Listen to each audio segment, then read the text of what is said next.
বন্ধুরা, আজ কোনো রকম সময় নষ্ট না করে আজকে দুটো ডিফেন্স সেক্টরের স্টকের কোয়ান্টিটেটিভ অ্যানালিসিস করব এবং দুটো কোম্পানির মধ্যে তুলনা করে দেখব কোন কোম্পানিতে বিনিয়োগ করা আমাদের জন্য ভালো হবে। আসুন সময় নষ্ট না করে সোজা চলে যাই ভিডিওতে। আর হ্যাঁ, আর একটা কথা, ভিডিওটা যদি ভালো লাগে তাহলে অবশ্যই ভিডিওটা দেখার পর সবার শেষে একটা লাইক করবেন এবং চ্যানেলটাকে সাবস্ক্রাইব করে আমার সঙ্গে জুড়ে যাবেন, তাহলে ভবিষ্যতে এই ধরনের ভিডিও আপনার কখনো মিস হবে না।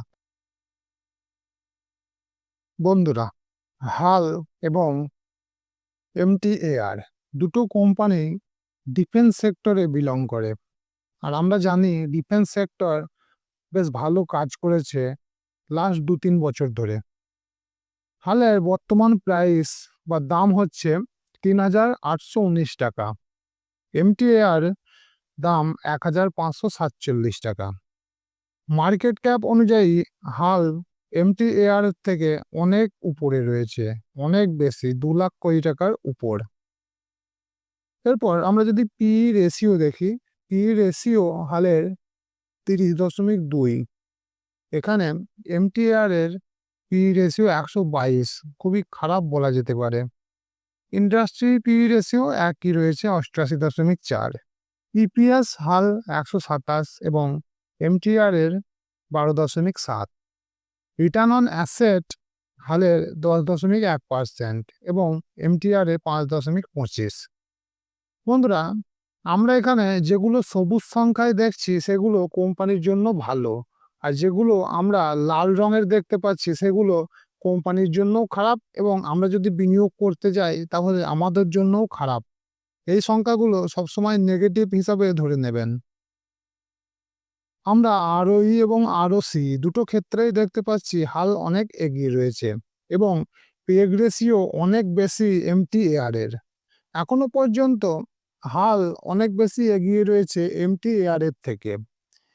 আমরা যদি ডেপ্টের ক্ষেত্রেও দেখি, এখানেও দেখতে পাচ্ছি ১৮৪ কোটি টাকা ডেপ্ট রয়েছে এমটিআর এর, যেটা একটা ছোট কোম্পানির জন্য খুবই বেশি।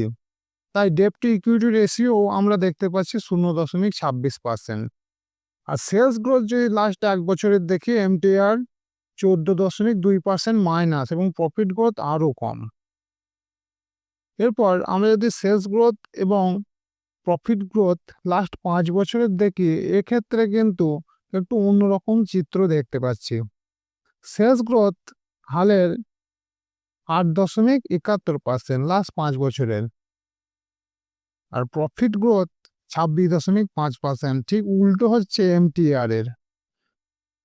এক্ষেত্রে দুটো সংখ্যা একটু অন্যরকম, মানে হাল সেলসের দিক থেকে পিছিয়ে রয়েছে, এমটিআর প্রফিটের দিক থেকে পিছিয়ে রয়েছে। লাস্ট ৫ বছরের কোম্পানির শেয়ারের দাম যদি আমরা দেখি, এক্ষেত্রে কোম্পানি ৫ বছরের অ্যাভারেজ রিটার্ন হাল দিয়েছে ৫৮%। আমরা জানি ডিফেন্স সেক্টরে প্রায় প্রত্যেকটা স্টকই ভালো রিটার্ন দিয়েছে। যেহেতু কোম্পানি লিস্টেড ছিল না এমটিআর, তাই এখানে আমরা ৫ বছরের রিটার্ন দেখতে পাচ্ছি না। বন্ধুরা, আগেই বলেছি লাল রঙের যেগুলো দেওয়া রয়েছে সেগুলো সব সময় জানবেন নেগেটিভ। এটা কোম্পানির জন্যও নেগেটিভ এবং শেয়ার হোল্ডারদের জন্যও নেগেটিভ। তাই এগুলো একটু দেখে নেবেন। অবশ্যই কোনো রকম রেকমেন্ডেশন ভাববেন না। এখানে আমি কোনো কোম্পানির রেকমেন্ডেশন করছি না, শুধুমাত্র কোম্পানির তথ্যগুলো তুলনা করে দেখাচ্ছি। এফআইআই হোল্ডিং যদি দেখি, আমরা দেখতে পাবো হাল কিন্তু এক্ষেত্রে এগিয়ে রয়েছে। হালের এফআইআই হোল্ডিং কিন্তু ০.৪১% বেড়েছে। আবার আমরা যদি ডিআইআই হোল্ডিং দেখি, এক্ষেত্রে পুরো উল্টো হয়ে গেছে। হাল -০.২৪% হয়ে গেছে ডিআইআই হোল্ডিং, এবং ডিআইআই হোল্ডিং চেঞ্জ হয়েছে এমটিআর এর অনেক বেশি বেড়েছে। অপারেটিং প্রফিট মার্জিন যদি দেখি, এক্ষেত্রে অনেক এগিয়ে রয়েছে হাল। ৩২% অপারেটিং প্রফিট মার্জিন।